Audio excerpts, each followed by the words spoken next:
آپ دیکھ رہے ہیں کے نیوز HD، میں ہوں کیرن خان۔ چلتے ہیں آج کی اہم خبروں کی طرف۔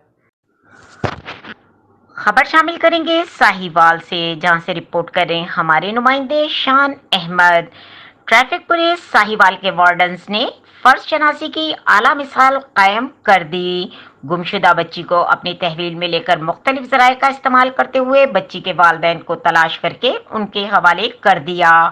District traffic police officer Sahiwal Riaz Ahmad نے incharge sector Lari Adda traffic warden Aamir Shahzad Cheema اور دیگر پر مامور عارف والا چوک ٹریفک افسران کو شاباش دی۔ عارف والا چوک ڈیوٹی پر موجود ٹریفک اسٹاف کو ایک کم عمر بچی ملی، جس نے بتلایا کہ وہ اپنی والدہ سے لاری اڈا سے بچھڑ گئی ہے۔ اس موقع پر ٹریفک پولیس نے بچی کو اپنی تحویل میں لے کر مختلف ذرائع کا استعمال کرتے ہوئے بچی کی والدہ کو تلاش کر کے بچی والدہ کے حوالے کر دی، جس پر انہوں نے ڈیوٹی پر موجود ٹریفک پولیس وارڈنز کا شکریہ ادا کیا اور بہت سی دعائیں دیں۔